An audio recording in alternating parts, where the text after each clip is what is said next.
Reports say other locations that are on Trump's mind could in fact be in Africa.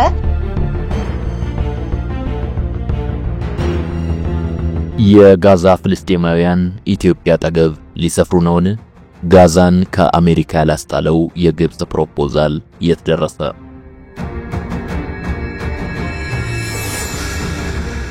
ፍልስጤማውያንን ማዕከል ያደረገው የመካከለኛው ምስራቅ ውጥንቅጥ ከኢትዮጵያም ሆነ ምስራቅ አፍሪካ ፖለቲካ ተነጥሎ መቆም የማይችልባቸው ባላዎች እየበረከቱ ሄደዋል። በተለይም የዶናልድ ትራምፕ አስተዳደር ጋዛን በተመለከተ የተከተለው ስትራቴጂ በቀጥታ ግብጽን የሚነካ መሆኑን ተከትሎ የመልክዓ ፖለቲካው ወላፈን ወደ ኢትዮጵያም ደርሶ እንደነበር አይዘነጋም። ትራምፕ ምንም እንኳን ረፈድ አድርገውም ቢሆን ጋዛን አስመልክቶ ያስተዋወቁትን ፕሮፖዛል እንደ ምክረ ሐሳብ እንጂ እንዳስገዳጅ ሕግ አትውሰዱብኝ ለማለት ቢቃጣቸውም በጀርባ ግን የጋዛ ፍልስጤማውያንን ከአስመርስታቸው አፈናቅለው ወደ ሌላ ምድር የማስፈሩን ሐሳብ አላጠፉትም። ዳሩ ግን በድንገት መርግ መስል በግብጽና ዮርዳኖስ ላይ ያወረዱትን ሸክም በሌላ ተለዋጭ ስፍራ በመተካት የመንግስታቱን ቁጣ ለማስታገስ ፈልገዋል ቢባል ሳያስኬድ አልቀረም። ችግሩ ግን የዶናልድ ትራምፕም ሆነ የቤንያሚን ኔታንያሁ ፍልስጤማውያኑን የተመለከተ አዲስ ዕቅድ አሁንም ከኢትዮጵያ ፍንጫ ብዙ ያራቀ መሆኑ ነው። እንዴት ለሚለው ምላሽ የሚሰጠን ደግሞ በቅርቡ በታዋቂው የዜና አውታር አሶሺየትድ ፕሬስ በኩል ወደ ጆሮአችን የደረሰው መረጃ ነው። ዜናው አሜሪካና እስራኤል በጋዛ የሚኖሩ ፍልስጤማውያንን ወደ ሱዳን፣ ሶማሊያና በስፋት ደግሞ አሁን ላይ ከሶማሊያ ተነጥላ ራስ ገዝ ከሆነች 30 ዓመታት ወዳስቆጠረችው ሶማሌላንድ በግዳጅ ለማስፈር ከመንግስታቱ ጋር ንግግር ጀምረዋል የሚል ነው። በአሶሺየትድ ፕሬስ በኩል ወደ ሶስቱ ኢትዮጵያን በስፋት ወደሚጎራበቱት የምስራቅ አፍሪካ መንግስታት ፍልስጤማውያኑን ከጋዛ አፈናቅሎ የማስፈር ንግግር ታዲያ አሁን ሳይሆን ገና ከሁለት ወራት በፊት የተጀመረ መሆኑም ተያይዞ ተዘግቧል። ፍልስጤማውያኑን ተሸከሙ የተባሉት ሶስቱም የምስራቅ አፍሪካ መንግስታት ከሞላ ጎደል የአረብ ሊግ አባላት ከመሆናቸው ጋር ተያይዞ በመካከለኛው ምስራቅ የአረብ መንግስታቱ በጉዳዩ ያራመዱ ካሉት ጽኑ የተቃውሞ አቋም አንፃር ተቃራኒውን አካሄድ መከተልን እንደመረጡ የሚያስታብቀውን ይህን ዜና በይፋ ለማመን የወደዱ ግን አይመስልም። የዓለም መገናኛ ብዙሃን ዜናውን ማንሸራሸራቸውን ተከትሎም ያልተረጋጋችው ሱዳን የጦር አመራሮች ነገሩን ሐሰት ብለው ሲያዳፍኑት፣ የሶማሊያና ሶማሊላንድ ባለስልጣናት ግን እየተባለ ካለው ጉዳይ ጋር ምንም አይነት ተዛምዶ የለንም በማለት ብቻ መታቀብን መርጠዋል። ዳሩ ግን በቅዱ ዙሪያ ከተጠቀሱት መንግስታት ጋር ምስጢራዊ ንግግር የማድረግ ኢኒሼቲቭን የወሰዱ ነገር ግን ስማቸው እንዳይገለጽ የፈለጉ የአሜሪካና የእስራኤል ባለስልጣናት በተለይም ከሶማሊያና ሶማሊላንድ ጋር በጉዳዩ ዙሪያ ጥብቅ ንግግር ሲያደርጉ መቆየታቸውን ለአሶሺየትድ ፕሬስ አረጋግጠዋል። ከፍተኛ የሚባሉ የአሜሪካ ባለስልጣናትም እንዲሁ የጋዛ ነዋሪዎችን ቀጣይ ማረፊያ በተመለከተ ከሱዳን ኃይሎች ጋር ንግግር መጀመሩን ሌላ ማረጋገጫ ሰጥተዋል። ሆኖም ሁለት ወራት ያለፉት እንዲህ ያለው ዲፕሎማሲያዊ ጥረት ምን አዳዲስ መሻሻሎች እንዳሳየ አለያም ውይይቶቹ በምን ደረጃ ላይ እንደሚገኙ እስካሁን ግልጽ መረጃ ማግኘት አልተቻለም።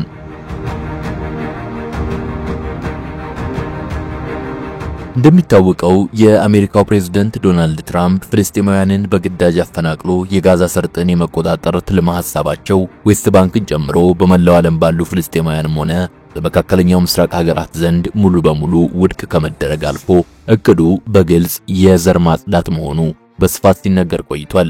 ፕሮፖዛሉ በመካከለኛው ምስራቅ የአሜሪካ ቁልፍ አጋር በሆነችው ግብጽ ዘንድ ሳይቀር የፈጠረው ተቃውሞ ደግሞ በትራምፕ ዩክሬንን በተመለከተ ፖሊሲ በእጅጉ የተከፉት አውሮፓውያን መንግስታት ሳይቀር ከአረብ መንግስታቱ ጀርባ የሚቆሙበትን ግርዶሽ ፈጥሯል።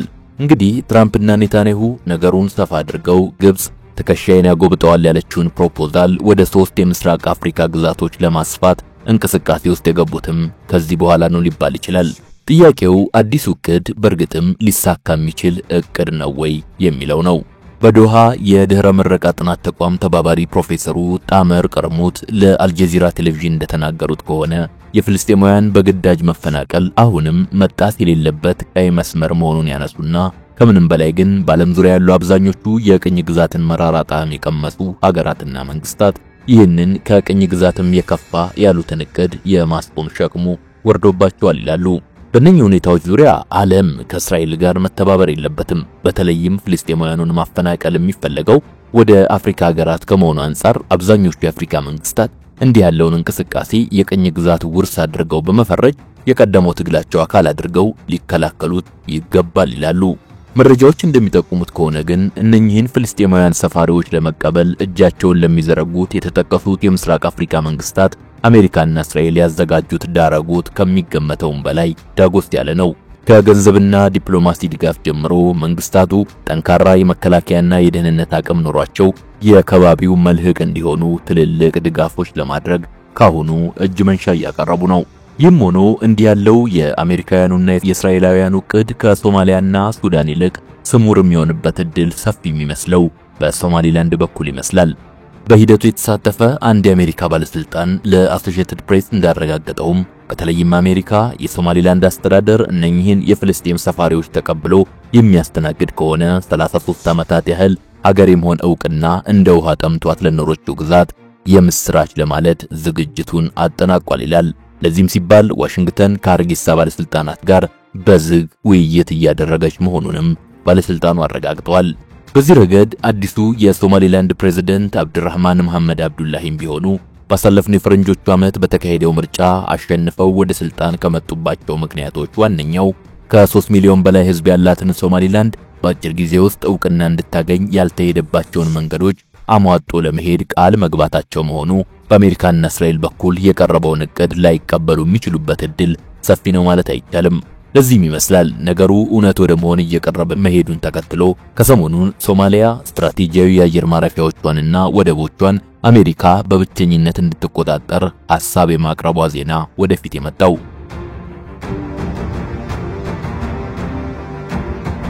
የሶማሊያው ፕሬዝዳንት ሐሰን ሼህ መሐመድ ለአሜሪካው ፕሬዝዳንት ዶናልድ ትራምፕ ጻፉት በተባለው አንድ ደብዳቤ በባሊ ዶግሌ የሚገኘውን የአየር ማረፊያ ጨምሮ የበርበራና የቦሳሶ ወደቦችን ጭምር ተቆጣጥራ እንድታስተዳድር መጠየቃቸው ተነግሯል። ይህ ሁሉ እየተደረገ ያለው አሜሪካ ለሶማሊላንድ ዕውቅና ለመስጠት ዝግጅቷን እያጠናቀቀች ነው ከሚለው ሹክሹክታ በመነሳት ሞቃዲሾ ለአሜሪካ ያልተቋረጠ ወታደራዊና ሎጂስቲካዊ መዳረሻን በመስጠትና በቀጠናውም የውጭ ኃይሎች መሰረት እንዳይጥሉ በመከላከል የግዛት አንድነቷን ለመጠበቅ በሚል ነው። ሆኖም ነገሩ በሶማሊላንዳውያኑ ዘንድ የተሰጠው ምላሽ ያልተንዛዛና ግልጽ ነው። ዋሽንግተን አሁን ላይ ሰላማዊ የተረጋጋና ዲሞክራሲያዊ ሀገር መሆኗን ለዓለም ካሳየችው ሶማሊላንድ ጋር ለመገናኘት ዝግጁ ነች፣ አሜሪካ ሞኝ አይደለችም በማለት ሶማሊላንዳውያኑ ለሶማሊያ እንቅስቃሴ አጸፋ ሰጥተዋል። እንዲህ ያለው የሀርጌሳውያኑ ልበሙሉነት ከባዶ ተስፋ የመነጨ እንደማይሆን ይገመታል። ልበሙሉነቱን ከሚፈጥሩ ነጥቦች አንዱ ደግሞ የፍልስጤማውያኑ ጉዳይ ይሆናል ብሎ መጠርጠርም አይከፋም። ለዚህ ሌላው ቀርቶ ባለፈው አንድ ዓመት በእስራኤልና ሶማሊላንድ መካከል እየጎለበቱ የመጡ ግንኙነቶችን ማስታወስ ጠቃሚ ይሆናል። በዕብራይስጥ ቋንቋ የሚታተመው ማሪቭ ጋዜጣ ከወራት በፊት አውጥቶት በነበረ አንድ ዘገባ እስራኤል በሶማሊላንድ የወታደራዊ መንደር ለመገንባት ስምምነት ላይ ከመድረስ አልፋ በግዛቲቱ የግብርና የኤነርጂና መሰረተ ልማት እንዲሁም በሌሎች የኢንቨስትመንት ዘርፎች በስፋት እየተሰማራች መሆኗን በመግለጽ ሶማሊላንዳውያኑ በምላሹ ከቴል አቪቭ ሀገር የመሆን ዕውቅናን ሊያገኙ እንደሚችሉ አስነብበው ነበር። እንግዲህ ከነኚህ ሁኔታዎች አንፃር ሲታይ አሜሪካውያኑም ሆኑ እስራኤሎቹ በዚህ እቅዳቸው ገፍተው ፍልስጤማውያኑን በማፍለስ ጋዛን አራቁቶ በቁጥጥራቸው ስር የማስገባት ከፍተኛ ርብርብ ላይ መሆናቸውን መረዳት ይቻላል። ዳሩ ግን የፍልስጤማውያኑ ወደ የትኛውም ስፍራ መፍለስ ለግብጽ ፈጽሞ ምቾት የሚሰጥ ሊሆን አይችልም። የጋዛ ምድረ በዳ መሆን በዘላቂነት ካይሮ በመካከለኛው ምስራቅ የነበራትን ስትራቴጂያዊ ስፍራ የሚያደበዝዝ ብሎም ስዊዝ ካናል ላይ የነበራትን ብቸኛ ባለሚናነትም የሚናጠቅ ከመሆኑ አኳያ ፍልስጤማውያኑ አጽመ ርስታቸው ላይ ሳሉ ጋዛን መልሶ የመገንባትና የማስተዳደር ያለችውን አዲስ ፕሮፖዛል ወደ ማስተዋወቅ ልትገባ ችላለች። ለመሆኑ ግን ይሄ የግብጽ አዲሱ ፕሮፖዛል ምንድነው? ብዙዎች እንደሚሉት ተተግባሪ መሆን የማይችልባቸው ተጨባጭ አመክንዮችስ ምን ናቸው? ቀጥለን እንመልከተው።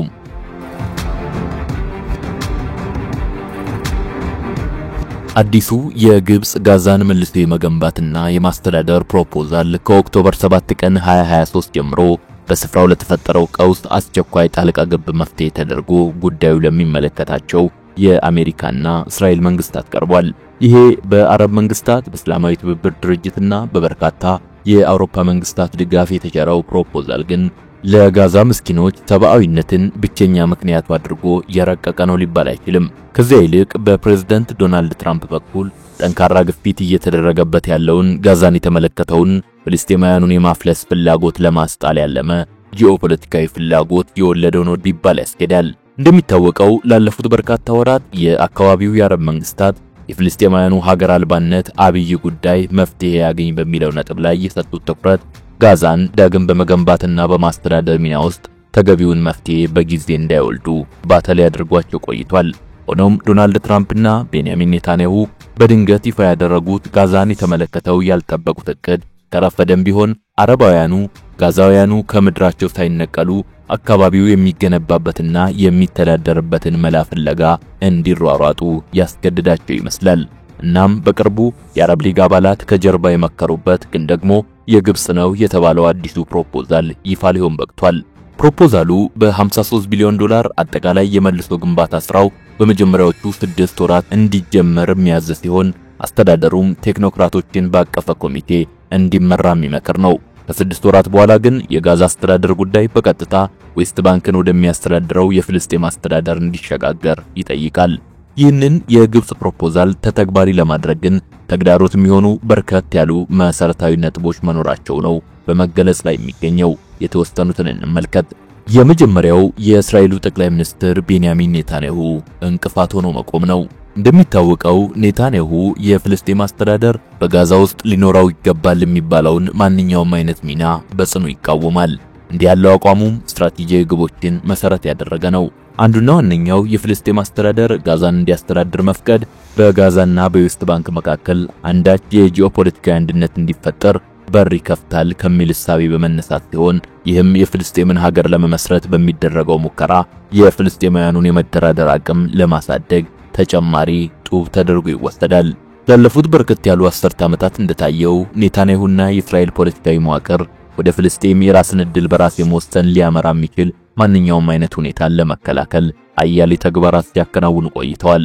ይህም በፍልስጤም ግዛቶች መካከል ያለው የመበታተንና የመከፋፈል ሁኔታ ብሔራዊ ጥቅማችንንና ደህንነታችንን ያስከብራል፣ የፍልስጤምን ሀገር የመሆን ግብም ለዝንተ ዓለሙ እንዳይሳካ ያደርጋል የሚል ጽኑ እምነት ፈጥሯል። እንዲህ ካለው የእስራኤል እንቅፋትነት ባሻገር ግን የአረብ መንግስታቱን ፕሮፖዛል ተግባራዊ ለማድረግ ሌላኛው እንቅፋት ራሱ የፍልስጤም አስተዳደር መሆኑ ይጠቀሳል። እንደሚታወቀው ከኦስሎ ስምምነት መክሸፍ በኋላ ዌስት ባንክን በማስተዳደር ኃላፊነቱ የተከተረው የፕሬዝዳንት መሐሙድ አባስ አስተዳደር ፖለቲካዊ ጥቅሙና ትርጉሙ አልፎ ተርፎም ቅቡልነቱ ከጊዜ ወደ ጊዜ እየወደቀ የሚገኝ አስተዳደር ነው። በተጨባጭ እንደታየውም ባለፉት ዓመታት መሐሙድ አባስ ከእስራኤል ጋር ያለውን የጸጥታ ትብብር ከማጎልበት ጀምሮ በዌስት ባንክ ያሰፈነውን አምባገነናዊ አገዛዝ በማጠናከርና ከፈረንጆቹ 2006 ጀምሮም ምርጫ ለማድረግ ፈቃደኛ ባለመሆን ሳቢያ ቅቡልነቱ እጅጉን አሽቆልቁሏል።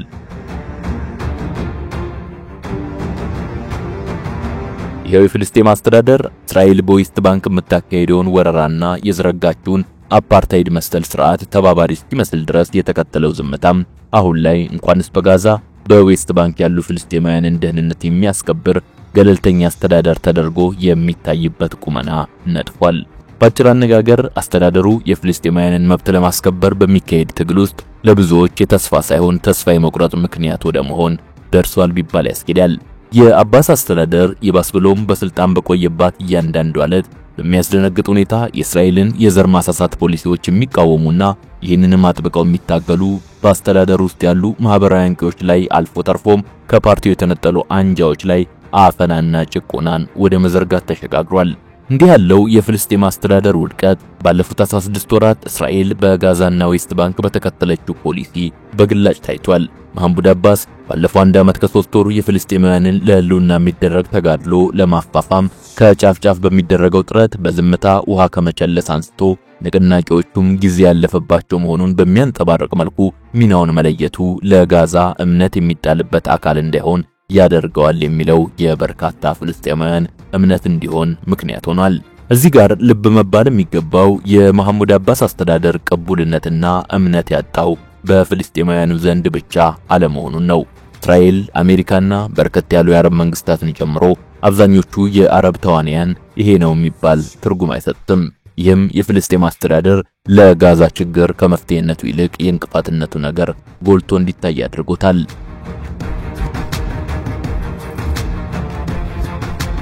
የግብፅን ጋዛን የተመለከተ ፕሮፖዛል ተግባራዊ ለማድረግ ሌላኛው እንቅፋት የስልጣን ክፍተት ወይም ፓወር ቫኪዩም የመፈጠሩ ነገር ነው። እንደሚታወቀው መሐሙድ አባስ የስልጣኑ ባላዎች በእስራኤልና ለፍልስጤም አስተዳደር በሚደረጉ ዓለም አቀፍ ልገሳዎች ላይ የተቸከሉ መሆናቸው ከህዝቡ ጥቅም ይልቅ ስልጣኑን እንዲያስቀድም የሚያስገድዱት ሁኔታዎች ተፈጥረዋል። ይሄ ደግሞ የጥቅም ግጭትን የሚፈጥር በመሆኑ የፍልስጤማውያኑን ፍላጎት መድፈቅን ቀዳሚ ምርጫው እንዲያደርግ ግድ ይለዋል። ለዚህም ይመስላል አባስ በሀገር ውስጥ ያለው ቅቡልነቱ ከጊዜ ወደ ጊዜ እያሽቆለቆለ ሲሄድ እርሱም ፈላጭ ቆራጭነቱን ይበልጥ እያጠነከረ መሄድን ምርጫ ወደ ማድረግ የሄደው።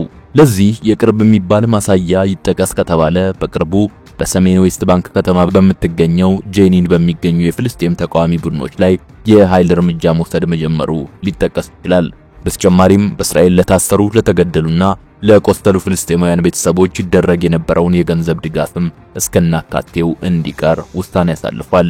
ይህ እርምጃ በፍልስጤም ሕዝብና በአመራሩ መካከል የቆየውን ትስስር ከማፍረስ ባለፈ በውስጥ የነበረውን ቅቡልነት ቀርጥፎ በመብላት እስራኤልንና ምዕራባውያንን ወደ ማስደሰት መግባቱን ለመታዘብ እድል ይሰጣል። ለዚህም ነው አሁን ላይ በጋዛ የሚኖሩት ፍልስጤማውያን የሚያስፈልጋቸውን አስቸኳይ አስተዳደር በመመስረት ረገድ የአረብ መንግስታት እውነተኛና ታማኝ አጋር የላቸውም የሚለው ድምዳሜ ብቅ የሚለው። አሁን ያለው የፍልስጤም አስተዳደር አመራር ደግሞ በተጠቀሱት ምክንያቶች ደካማና ብልሹ ከመሆን አንጻር የጋዛ ሰርጥን በብቃት የማስተዳደር አቅሙ ሊኖረው አይችልም። በዚህም ሳቢያ ሶስት አካላት ማለትም በአረቡ ዓለም ያሉ ኃይሎች፣ የፍልስጤም ሲቪል ማህበረሰብና ዲያስፖራው በፍልስጤም አስተዳደር ውስጥ አዲስ አመራር እንዲፈጠር ግፊት ወደ ማድረግ ውስጥ ገብቷል። ዳሩ ግን መሐሙድ አባስና ታማኝ አስተዳደሩ አባላት እንዲህ ያሉትን ጥረቶችና ሙከራዎች እንደማይታገሱ በይፋ አስጠንቅቀዋል።